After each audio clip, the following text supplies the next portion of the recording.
কি করে? উনি ওনার উর্দি ছেড়ে চলে যান। উনি পুলিশ মন্ত্রী হয়ে চাকরি করছে, ওনার লজ্জা করছে না? ওনাকে তো আমাদের বলতে লজ্জা করছে। উনি কি করে একটা মহিলার গাড়ির উপরে চলে আসে? আমি তো বলি এই পুলিশ মন্ত্রীকে বলছি, এরা যত রাজ্য পুলিশ আছে সব উর্দি খুলে টিএমসি ঝান্ডা ধরুক। আজকে এই পুলিশদেরও মেয়ে আছে, তোর মা আছে, তোর বোন আছে, তাদের উপরে যদি আজকে এই অত্যাচার হতো তাহলে আজকে তা সহ্য করে থাকতো। আজকে দেখুন পুলিশ, মুখ্যমন্ত্রী পুলিশ দেখুন কিভাবে লাঠি চার্জ করেছে, মেরেছে, নির্মল ভাবে লাঠি চার্জ করেছে।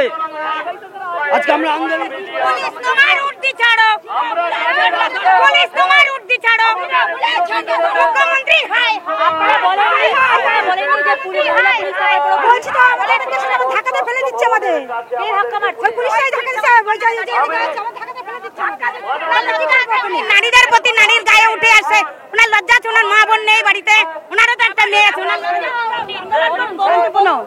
ওরা বলছে শান্তিপূর্ণ আন্দোলন, আমাদের শান্তিপূর্ণ ব্যারিকেড দিয়ে শান্তিপূর্ণ আন্দোলন ভঙ্গ করছে, গায়ে দিয়ে রক্ত ঝরাচ্ছে। আবার বলছে এরা কি নিজের নিজের যোগ্যতায় চাকরি পায়নি, পড়াশোনা মেরে ফেলেছে, এদের মা নেই মেয়ে নেই, এরা কি নিজেকে বিক্রি করে ফেলেছে? কোথায় শান্তিপূর্ণ পশ্চিমবাংলা, কোথায় শান্তি? আমরা চাইছি মুখ্যমন্ত্রীর উপস্থিত পদত্যাগ, মমতার পদত্যাগ। রক্ত দিতে রাজি আছি, পারলে গুলি চালাও, দেখে তোমার কত ক্ষমতা, তোমার মমতা পুলিশ, মমতার কত ক্ষমতা, মমতার পুলিশের কত ক্ষমতা, পারলে গুলি চালাও। আমি একটা ছাত্র, পারলে ছাত্রকে গুলি চালাও, দেখি তোমাদের ক্ষমতা কতটা, কত ক্ষমতা দেখি। ওই লাঠি চার্জ করে কিচ্ছু হবে না, রুখতে পারবা লাঠি চার্জ, পারলে গুলি চালাও, দেখি ক্ষমতা। দিদি আপনাকে দেখলাম আপনি আজকে কোনো বদিশা করছিলেন, কি ব্যাপার? আমি ওনাদেরকে বলছি আপনারাও নারী, আপনারাও একটা ডিপার্টমেন্টে চাকরি করেন, আপনার সঙ্গেও কালকে হতে পারে। ওনারা কিছু করতে হয় না তো, এই পশ্চিম বাংলায় কিছু করতে হয় না। দিকে দিকে আজকে একটা ডাক্তার, সে পড়াশোনা করে একটা চাকরি করতে এসেছিল এই পশ্চিম বাংলার এই আরজিকর হসপিটালে। কেন মরতে হবে এইভাবে? কত ক্ষতর পর ক্ষত পরে কেন মরলো? কি দোষ ওর? আমি জানতে চাই স্বাস্থ্যমন্ত্রীর কাছে কি দোষ করেছিল যে এত নৃশংসভাবে অন ডিউটি একটা মেয়েকে মরতে হলে? আমাদের অস্ত্র লাগে না, নারীদের, নারীর এই মুখ আর এই শক্তি আছে। পুলিশ যে আপনাদের উপর লাঠিচার্জ করছে, পুলিশ তো সেই দিন বাথরুমে লুকিয়েছিল, সেই দিন তো পুলিশ বাথরুমে লুকিয়েছিল যখন অস্ত্র দেখেছিল। আজকে অস্ত্র নিয়ে দাঁড়িয়ে ওনারা আছে, যে লাঠি আছে ওনাদের হাতে, আমাদের হাত ফাঁকা, আমাদের হাতে কিছু নেই। তাই বলছি কারুর ওপর আর রক্ত ঝরাবেন না। সারা পশ্চিম বাংলার মানুষ একজন নারীকে পুরো পশ্চিম বাংলার দায়িত্ব দিয়েছিল, আজকে সারা পশ্চিম বাংলার নারীদের রাত জাগতে হচ্ছে। এর চাইতে লজ্জার আর মুখ্যমন্ত্রী মমতা ব্যানার্জির কিছু আছে? সারা পশ্চিম বাংলার পুরুষ নারী সমস্ত মানুষ একদিন ওই গদিতে বসিয়েছিল যাতে উনি পশ্চিম বাংলার মানুষকে সুরক্ষা দিতে পারে। আজকে সেই নারী, উনি একজন নারী ওরা এত নারীকে রাস্তায় নামিয়ে দিয়েছে রাস্তার অন্ধকারে। সে তো আমাদের আন্দোলন করতে হবে। এই বাংলায় দিকে দিকে ধর্ষণ হচ্ছে, দিকে দিকে ধর্ষণ হচ্ছে। এই বিষয়গুলো খুবই উদ্বেগজনক এবং এটাকে ট্যাম্পার করার এখনই বোঝা যাচ্ছে রাজ্য সরকার তৎপরতাটা কোথায়, যেটা আমরা বারংবার প্রথম থেকে বলে এসেছি। দেখুন, সম্পূর্ণভাবে তদন্তকে বিপথে চালনা করার চেষ্টা করেছে রাজ্য সরকার। এই বিষয়গুলো সামনে আসছে। দেখুন, এভিডেন্স ট্যাম্পার হয়েছে, বিচার ঠিক মতন হবে কি না হবে এটা সময় বলবে, কিন্তু এটাকে কেন্দ্র করে যে জনরোষ তৈরি হয়েছে, এটা থেকে মমতা বন্দ্যোপাধ্যায়ের বিদায় যে আসন্ন এটা স্পষ্ট। 26 তারিখ অবধি পদত্যাগ না করলে 27 তারিখ বাংলার মানুষ বুঝে নেবে মমতা বন্দ্যোপাধ্যায়কে।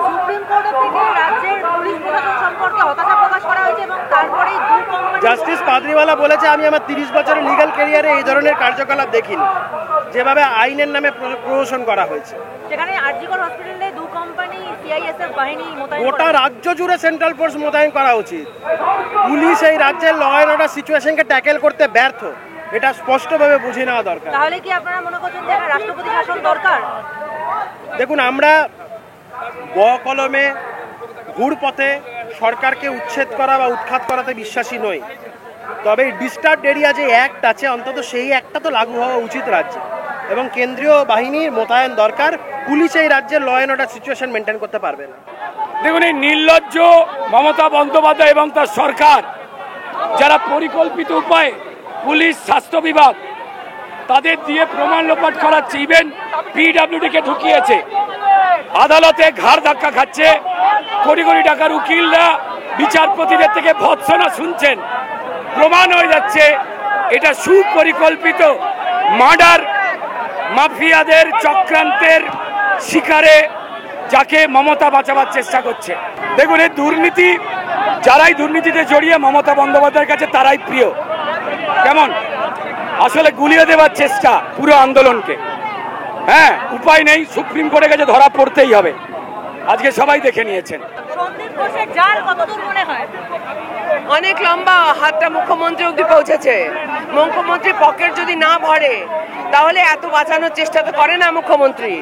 উনি আরো খতরনাক, অভিষেক আরো খতরনাক। আজকে সুপ্রিম কোর্ট যা যা বলেছে সেগুলো যখন কালকে খবরের কাগজে বাংলায় বেরোবে, মানুষের, পশ্চিমবঙ্গের মানুষের মাথা হেট হয়ে যাবে লজ্জায়। প্রমাণ লোপাট প্রথম দিন থেকে করছে। ডেড বডি কে দেখেছে প্রথম, এখনো বেরোয়নি। কারা লুকোলো, এখনো বেরোয়নি। কারার গায়ে চাদর দিয়ে রাখলো, কিছুই বেরোয়নি। ও ডিউটি আওয়ার্স 8টার সময় থেকে শুরু হওয়ার কথা। শিফট যখন চেঞ্জ হয় তখন কোথায় ছিল পরের লোক? তারা কেন খোঁজ করেনি? কেউ কিছু জানে না, কোনো আওয়াজ পায়নি সারা রাত ধরে। এটা অবাস্তব না? নিয়মিত সব কোর্টই ভর্ৎসনা করে, কারণ এই রাজ্য সরকার সবসময় অনৈতিক কাজ করে, যেন কোর্টে গিয়ে ধাক্কা খেতে হয়। সত্যকে চাপা দেওয়ার জন্য অনেক চালাকি করা হচ্ছে। সাধারণ মানুষও বুঝে গেছে। আজ আদালতের সামনে যে রিপোর্ট এসছে সিবিআই, সেখানেও পরিষ্কার হয়ে গেছে।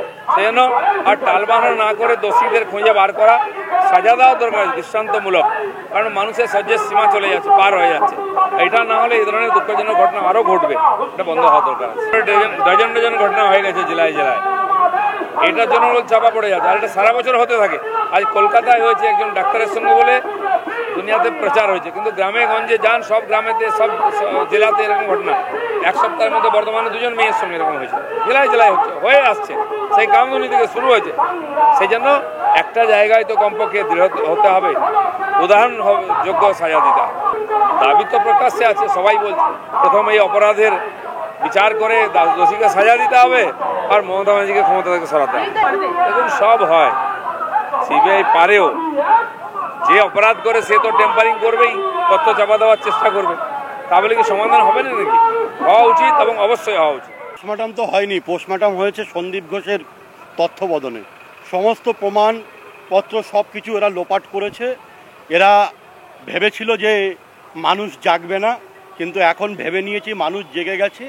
তাই 27 তারিখে ছাত্র যুবরা ডাক দিয়েছে, পতাকা থাকবে না, কারোর হাতে ঝান্ডা থাকবে না। যেমন গত 14 তারিখে রাত্রেবেলা বাংলার মায়েরা রাস্তা দখল নিয়েছিল, 27 তারিখে 10 লক্ষ মানুষের জমায়েত হবে। দড়ি ধরে মারো ঠান, হীরক রানী হবে খান খান। প্রথমে মমতা ব্যানার্জিকে সিবিআইকে অনুরোধ করব কাস্টডিতে নেবার জন্য। তারপরে ওই কলকাতার অপদার্থ একটা পুলিশ কমিশনার আছে, তার নাম বিনীত গোয়েল, যে এই কেসটাকে ধামাচাপা দেওয়ার জন্য চেষ্টা করছে, তাকেও পুলিশ কাস্টডিতে নিতে হবে। আসল অপরাধী তো নবান্ন 14 তলায় বসে আছে ওই হীরক রানী। এই অপরাধীদের আশ্রয়দাতার নাম মমতা বন্দ্যোপাধ্যায়। মমতা বন্দ্যোপাধ্যায় সুপ্রিম কোর্টে 21টা উকিল দিয়েছে কপিল সিব্বলের নেতৃত্বে। আমার আপনার ট্যাক্সের পয়সা, আমার আপনার পরিশ্রমের পয়সা মমতা ব্যানার্জি কপিল সিব্বলকে দিয়ে যাতে জাস্টিস না পায় সুপ্রিম কোর্টে লড়াই করছে। বাংলার মানুষ সজাগ হয়েছে। বাংলার মানুষ বলছে বিচার চাই, বিচার চাই। মমতা ব্যানার্জি পালিয়ে যাবে কোথায়? বাংলাদেশের হাসিনার মতো অবস্থা হবে মমতা ব্যানার্জির। গণ অভ্যুত্থান তৈরি হয়েছে। বাংলার মানুষ সিদ্ধান্ত নিয়েছে এই অপদার্থ মুখ্যমন্ত্রীকে যতক্ষণ না 14 তলা থেকে না নামাচ্ছে ততক্ষণ মানুষ শান্তিতে ঘুমাবে না। অভিষেক বন্দ্যোপাধ্যায়ের পরিবার আছে, মমতা বন্দ্যোপাধ্যায়ের পরিবার আছে। যদি অভিষেক বন্দ্যোপাধ্যায়ের কেউ কিংবা মমতা বন্দ্যোপাধ্যায়ের কেউ যদি ধর্ষিতা হতেন, তাহলে কি সেখানে 10 লাখ টাকার কথা বলতেন? মমতা ব্যানার্জি ধর্ষক আর ধর্ষণ সব কিছু গুলিয়ে ফেলে। আসলে মমতা ব্যানার্জি আসল অপরাধী। এই মমতা ব্যানার্জিকে ধরতে হবে। চুনোপুটি বাদ দিন, আসল অপরাধী, আসল মাথা মমতা ব্যানার্জি, তাকে গ্রেপ্তার করতে হবে। একদম গণ অভ্যুত্থান তৈরি হবে, ঝান্ডা থাকবে না। আমি একজন পিতা, আমি একজন বাবা, আমি একজন অভিভাবক, আমি একজন সন্তানের বাবা। আমার ঝান্ডা ছাড়া প্রতিবাদ থাকবে।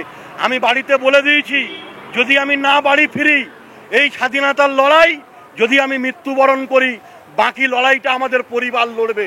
অন্তপক্ষে বোনের আত্মার শান্তি পাবে আমাদের রক্তের বিনিময়ে। গ্রেফতার করা হয়েছে। আমরা শুভেন্দু অধিকারীর সঙ্গে থাকি, আমরা লড়াই করে এখানে পৌঁছতে পারছি। এটা তো শিবাজি মহারাজের লড়াই, আমরা সেই লড়াইটা পৌঁছে গেছি, গরিল্লা যুদ্ধ।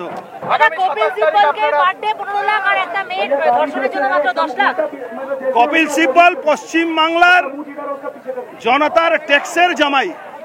ও শুধু না, 21 জনকে আরো রেখেছেন দিদিমণি। ও আমাদের ট্যাক্সের টাকা জামাইবাবু ওখান থেকে মজা নিচ্ছেন। আপনার 27 তারিখের পর আবার বড় একটা অভিযান, সেখানে নবান্ন অভিযান ডাক দিয়েছে। এবার 14 তলা থেকে দিদিমণিকে সরাতে হবে, এই অভিযান আমরা করব। কর্মীদের বডি ল্যাঙ্গুয়েজ দেখে আলাদাই মনে হলো যে সকলে রণংদেবী মূর্তিতে রয়েছে। একদম একদম, ডু আর ডাই, মরবো বা বাঁচবো, বাংলার মহিলাদেরকে বাঁচাবো, মেয়েদেরকে বাঁচাবো।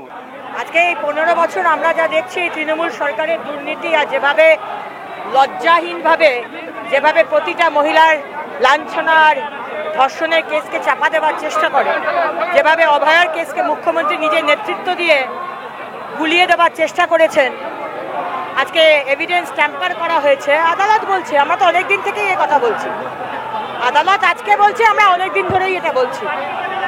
আমরা এটাও আগে বলেছিলাম, আমরা সন্দেহ প্রকাশ করেছিলাম যে যেখানে বডিটা রাখা হয়েছিল সেটা বোধহয় আসল ক্রাইম সিন নয়, আর যে ঘরগুলো পিডব্লিউডি ভেঙে দিয়েছে সেটাই বোধহয় আসল ক্রাইম সিন। খুবই মন খারাপ, আশা নেই, কিন্তু আশা আছে, ভরসা আছে সিবিআই এর ওপরে, দেখা যাক। না, এরকম একটা সরকার চলতে পারে। আমি বহুদিন ধরে ভারতবর্ষের রাজনীতি, পশ্চিমবঙ্গের রাজনীতি এগুলো স্টাডি করি। আমি খুব কম দেখেছি, দেখিনি বললে ভুল বলা হয়। বিহারে একটা সরকার ছিল লালু প্রসাদের, প্রায় এরকম কাছাকাছি সরকার। সিপিএম সরকার অ্যাপারেন্টলি একটু মুখে ইয়ে রাখতো, কিন্তু ভেতরেও সরকারটা এরকমই বদমাইশি করতো। কিন্তু এরা আবার সমস্ত সীমা পেরিয়ে চলে গেছে, না মানে নিয়ম, না মানুষের জীবনে কোনো দাম আছে। এবং সবচেয়ে বড় কথা, একটি মেয়ে, সে একটি শিক্ষিত পরিবারের একটি শিক্ষিত মেয়ে, ডাক্তার, তার এইরকম একটা ভয়ঙ্কর ঘটনা ঘটে গেল। তারপরেও কি অদ্ভুত, আজকে আবার টেলিভিশনে দেখলাম যে এই সন্দীপ ঘোষকে নাকি আবার কি একটা পোস্টে দেওয়ার চেষ্টা করছে। এটা কোন লেভেলের নির্লজ্জ আমি তো বুঝে উঠতে পারছি না। মানুষের লাজ লজ্জার একটা সীমা আছে তো, এই সরকার যারা চালাচ্ছে তারা যে কোন লেভেলের নির্লজ্জ এটা আমি ঠিক বুঝে উঠতে পারছি না। এটা মানে এবার মেপে দেখতে হবে এদের নির্লজ্জতার মাত্রাটা কেমন। এখন যাতে না যায় সেই জন্যই তো চট করে মেয়েটির ডেড বডি পুড়িয়ে ফেলা হলো, এবং অস্বাভাবিক দ্রুততায়। শ্মশান ঘাটে আরও 3টে নাকি বডি ছিল, ওই স্থানীয় তৃণমূলের সব লোকগুলো জমা হয়ে সব টপকে গিয়ে মেয়েটাকে পুড়িয়ে ফেললো। অথচ এসব ক্ষেত্রে মৃতদেহটা সংরক্ষণ করতে হয়। এখান থেকেই তো বোঝা যায় যে এরা কিছু লুকোতে চাইছিল। আর সবচেয়ে বড় কথা, ক্রাইম সিন বদলে ফেললে তখন তাকে প্রমাণ করাটা মুশকিল হয়ে যায়। এই যে বারবার বলা হচ্ছিল আর 7 দিন দেখবো, তারপরে সিবিআইকে দেবো, যতটুকু যা ছিল ওটাকেও লোপাট করার পরিকল্পনা করেছিল। এখন দেখা যাক, সিবিআই এর ওপর এখনো ভরসা আছে যে কারা এই কাণ্ডটি করেছিল তাদের ধরুক, যে কারা এই ক্রাইম সিনটা চেঞ্জ করেছে। একেবারে ঠিকই তো, সে মেয়েটি আগের রাতের বেলা কি ঘটেছে সম্ভবত যা প্রমাণ পাওয়া যাচ্ছে, পরের দিন ওকে চিহ্নিত করলো 10:30টা 11টায়। একজন ডাক্তার ওইরকম পড়ে রইল কি করে, সেটা একটা রহস্যের ব্যাপার। তারপর এই প্রিন্সিপালই বা কি করছিলেন এতক্ষণ ধরে, কেন তার বাবাকে বলা হলো যে মেয়েটি আত্মহত্যা করেছে, তারপরে এফআইআর করতে করতে রাত দুপুর হয়ে গেল। এগুলো প্রত্যেকটাই মানে চিন্তা করার মতো বিষয় যে এগুলো নিশ্চয়ই এরা কিছু লুকোতে চাইছে, এবং অথবা কিছু নয়, লুকোতে চাইছে, প্লাস এরা একেবারেই অপদার্থ ইনএফিসিয়েন্ট। মানে আগের অভিযোগের যে মানে কি বলবো মাত্রা, তার চেয়ে এই অভিযোগ আরও ভয়াবহ পর্যায়ে পৌঁছায়, যে যেখানে বায়ো ওয়েস্টগুলো নষ্ট করে ফেলার কথা সেগুলো রেখে দেওয়া হচ্ছে, সেগুলো আবার রিসাইকেল হচ্ছে, ওগুলো নাকি বাংলাদেশে বিক্রি করে দেওয়া হতো, ডেড বডিকে হাফিস করে দেওয়া হতো। কি অদ্ভুত।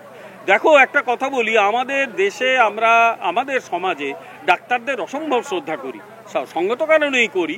আমি শিক্ষকতা করি, অধ্যাপনা করি, আমি যদি ভুল পড়াই অন্তত ছেলেমেয়েগুলো মরে যাবে না, ভুল শিখবে। একজন ডাক্তার ভুল চিকিৎসা করলে মানুষ মরে যেতে পারে, সেই জন্য ডাক্তারদের প্রতি মানুষের এতটা আস্থা। এই সমস্ত সন্দীপ ঘোষ টাইপের লোকগুলোর জন্য মেডিকেল প্রফেশন একেবারে আজকে মানে শেষ হয়ে গেছে। এটা কবে ফিরে আসবে আমি জানি না, এদের ইমেজ না। আজ অব্দি এই সমস্ত পাপ ঢাকতে ওরা যা খরচ করেছে সুপ্রিম কোর্টে, হাইকোর্টে, এই সমস্ত 10 লাখি 20 লাখি উকিলকে দিয়ে, আমি জানি না যে তার টোটাল পরিমাণটা কত। তাতে কপিল সিব্বল, অভিষেক মনু সিংভির মতো লোকগুলো পকেট ভর্তি হয়েছে। তোমার আমার বা এদের পকেট থেকে টাকা গেছে, রাজ্য সরকার সেগুলো নিয়ে মোচ্ছব করেছে। ফলে এগুলো মানে খুব দুর্ভাগ্যজনক, আর এরা যদি মনে করে থাকে সবাই কপিল সিব্বল অভিষেক মনু সিংভি তা নয়, অনেকে এই টাকাটা প্রত্যাখ্যান করতে পারে। মনে রাখতে হবে বাঙালির বিবেক এখনো মরে যায়নি। দেখুন, ইতিমধ্যে সমাজের সর্বত্র যেভাবে ক্রোধ আক্রোশ তৈরি হয়েছে, তাতে এই সরকার কতদিন থাকবে আমাদের মনে সন্দেহটা তৈরি হয়েছে। এই সরকারের পক্ষে বেশি দিন ক্ষমতায় থাকা মুশকিল। আর মানুষ এখন চাইছে সরকারটা ক্ষমতা থেকে চলে যাক। এখন কিভাবে যাবে না যাবে, আমাদের একটা গণতান্ত্রিক সমাজ, বাংলাদেশের সঙ্গে আমাদের তুলনা চলে না, কিন্তু যেভাবে সমাজের সর্বত্র মানুষের মধ্যে ক্রোধ এবং আক্রোশ দেখা দিয়েছে, তাতে এইটুকু বলতে পারে এই সরকারের দিন ঘনিয়ে এসছে। আগে এই সরকারটা ক্ষমতা থেকে চলে যাক, নতুন নির্বাচন হোক, মানুষ বেছে নিক কে সরকার চালাবে এবং জনগণের কথা অনুযায়ী সরকার চলুক। এই সরকার তার যে লোকাল স্ট্যান্ডাই হারিয়ে ফেলেছে, এদের কোনো আর ক্ষমতায় থাকার অধিকার নেই। দেখুন, আমাদের রাজ্যের স্বাস্থ্যমন্ত্রী মাননীয় মুখ্যমন্ত্রী মমতা বন্দ্যোপাধ্যায়, যিনি আমাদের হোম মিনিস্টারও বটে, অর্থাৎ স্বরাষ্ট্রমন্ত্রীর দায়িত্ব, স্বরাষ্ট্র মন্ত্রকের দায়িত্ব সামলাচ্ছেন, তার পদত্যাগ চাই। মানুষ, শুধু মানুষ নয়, আজকে সুপ্রিম কোর্ট যে জাজমেন্ট দিয়েছে, কিছুক্ষণ আগে যে সমস্ত অবজারভেশন দিয়েছে, তাতে পরিষ্কার বোঝা যাচ্ছে ভারতবর্ষের অ্যাপেক্স কোর্টের এই রাজ্য সরকারের উপরে বিন্দুমাত্র ভরসা নেই, রাজ্য সরকারের পুলিশ প্রশাসনের উপরে কোনো ভরসা নেই, পশ্চিমবঙ্গের মানুষেরও কোনো ভরসা নেই। অতএব মমতা বন্দ্যোপাধ্যায় তার মুখ্যমন্ত্রীর পদে বসে থাকার নৈতিকতা বলুন, মানুষের বিশ্বাস বলুন, সমস্ত কিছু হারিয়েছেন, মানুষের आस्था हारिएছেন, उचित तार पदत्याग करा। हिंदी में थोड़ा बता दीजिए कि आज जो हाई कोर्ट का सुप्रीम कोर्ट का जो ऑब्जर्वेशन रहा है, इसे क्या कहेंगे राज्य सुप्रीम कोर्ट ने पूरी तरीके से इस राज्य सरकार के ऊपर, राज्य सरकार प्रशासन के ऊपर भरोसा नहीं रखा है। उन्होंने बोला कि ये सरकार पूरी तरीके से नाकाम रही, बंगाल की भी जनता वही मानती है और इस नाकाम सरकार को जाना चाहिए।